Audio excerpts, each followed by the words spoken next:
Okay, so today we're going to be talking about The Fierce Imagination of Haruki Murakami. It's an article I asked you to read, which was published in the New York Times Magazine in October of 2011. And this was the same month that Haruki Murakami's novel, the 925-page novel, not 932-page novel like Sam Anderson had said, was translated into English and available in the United States. So this is 1Q84, excellent read. I think you would most likely enjoy it, and it would function as more than a doorstop in each of your homes. You got a little taste into what that novel was about because Murakami reveals that to Sam Anderson. 1Q84 has some striking parallels to Hard-Boiled Wonderland and the End of the World, and you'll see some of the same themes that we explore in Hard-Boiled Wonderland develop in that novel later on if you choose to read him in the future. However, the reason I had you read this article was more to expose you to a little bit of the background about who Haruki Murakami is as a person and the kind of lifestyle that he leads. So before we get into that, I'd like to talk to you a little bit about the article itself. So because it was published for the New York Times Magazine, we can understand that it is a tertiary source.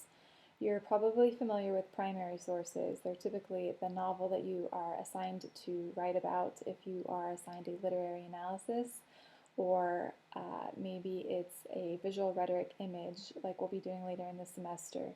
That would be the primary source. Whatever the object of art is that you're analyzing for a paper or examining, that would be your primary source, and then a secondary source would be the credible scholarly articles that you're reading that you're typically finding in the library's database. Those things are typically intended for a more narrow audience and have a lot more credibility than what we call tertiary sources.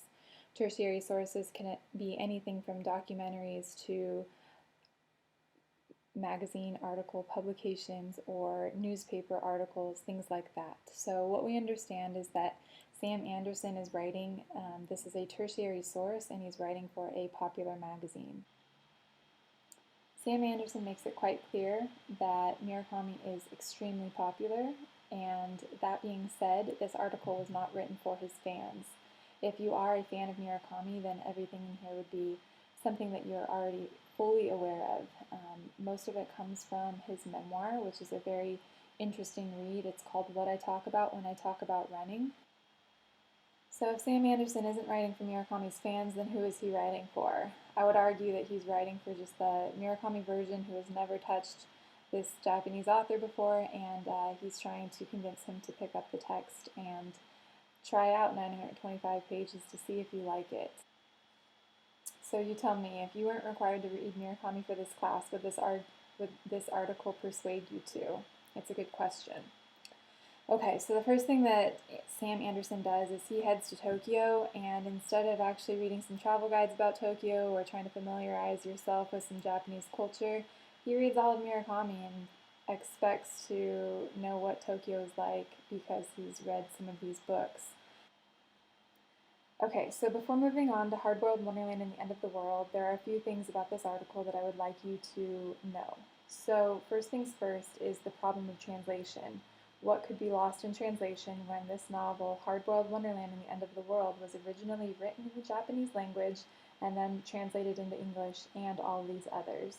There is a specific choice that was made by the English translator. His name's Alfred Birnbaum.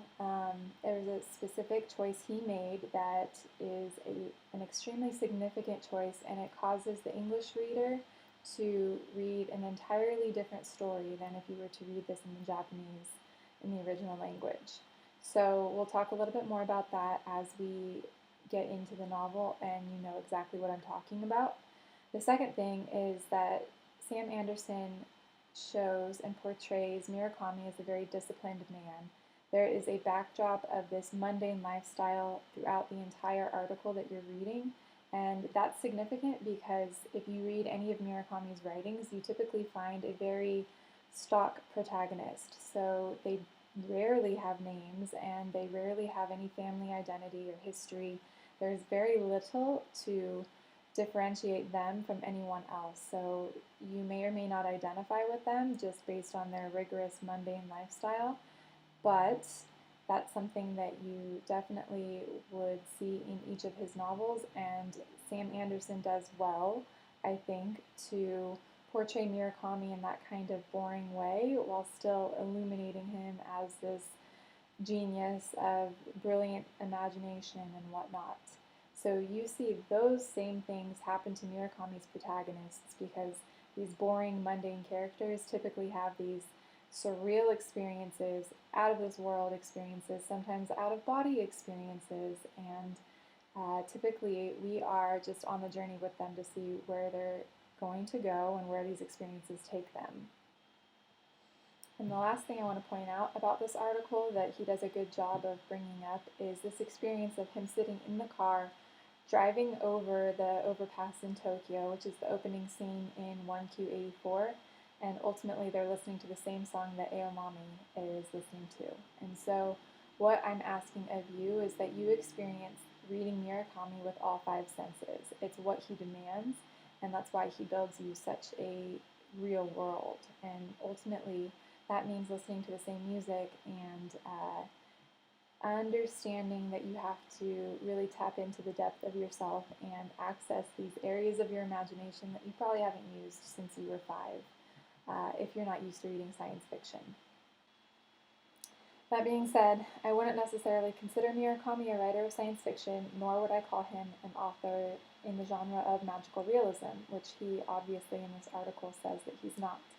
I will give you a chance to argue whether or not you think he is for your literary analysis. That'll be one of the questions you can frame your paper around.